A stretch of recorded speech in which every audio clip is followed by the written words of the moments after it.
BJP ಶಾಸಕ P Rajiv ವಿರುದ್ಧ ಇದೀಗ ಬಂಧನದ ವಾರೆಂಟ್.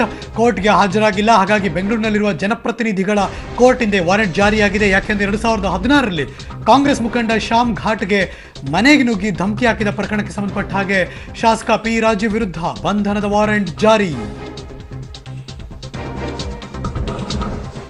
ಮತ್ತಷ್ಟು ಮಾಹಿತಿ ನನ್ನ ಕೊಲೆಗೆ ಚೇತನ್ ದೂರವಾಣಿ ಸಂಪರ್ಕದಲ್ಲಿದ್ದಾರೆ. Good afternoon Chetan. Good afternoon Harish. ಇದು ಹಾಜರಾಗಿರಲಿಲ್ವಾ ರಾಜೀವ್ ಅವರು? ಹರೀಶ್, ಏನು 2016ರಲ್ಲಿ ನಡೆದಂತ ಪ್ರಕರಣ ಇದು. 2016 ಪಿ ರಾಜು ಅವರು ಶಾಸಕರಾಗಿರ್ತಾರೆ. ಆ ಸಂದರ್ಭದಲ್ಲಿ ಕಬ್ಬಿನ ಬಿಲ್ ಬಾಕಿ ಏನ್ ಇರುತ್ತೆ ಇದ್ರ ಬಗ್ಗೆ ಪಿ ರಾಜು ಅವರು ಹೋರಾಟ ನಡೆಸ್ತಾ ಇರ್ತಾರೆ. ನಂತರ ಇವರು ಹೋರಾಟವನ್ನ ಕಡಿಮೆ ಮಾಡಿದ್ದಕ್ಕೆ ಏನು ಕಾಂಗ್ರೆಸ್ ಮುಖಂಡ ಮಾಜಿ ಶಾಸಕ ಏನು ಶ್ಯಾಮ್ ಘಾಟ್ಗೆ ಇರ್ತಾರೆ. ಶ್ಯಾಮ್ ಘಾಟ್ಗೆ ಅವರು ಏನು ಪಿ ರಾಜು ಅವ್ರ ಮೇಲೆ ಆರೋಪ ಮಾಡ್ತಾರೆ. ಹಣ ತಗೊಂಡಿದ್ದಾರೆ, ಇವರು ಹಣ ಪಡೆದು ಪ್ರತಿಭಟನೆ ಮಾಡೋದು ನಿಲ್ಲಿಸಿದ್ದಾರೆ ಅನ್ನೋ ಆರೋಪ ಮಾಡ್ತಾರೆ.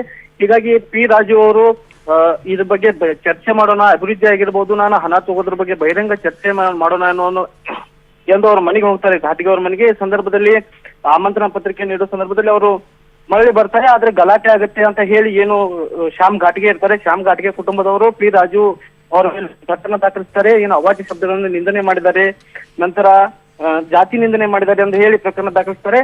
ಹೀಗಾಗಿ ಪಿ ರಾಜು ಅವರು ಇಲ್ಲ, ಇದ್ರ ಬಗ್ಗೆ ಪೊಲೀಸರು ನನ್ನ ಮೇಲೆ ಸುಳ್ಳು ಚಾರ್ಜ್ ಶೀಟ್ ಹಾಕಿದ್ದಾರೆ ಎಂದು ಕೂಡ ಆರೋಪ ಮಾಡಿದ್ದಾರೆ.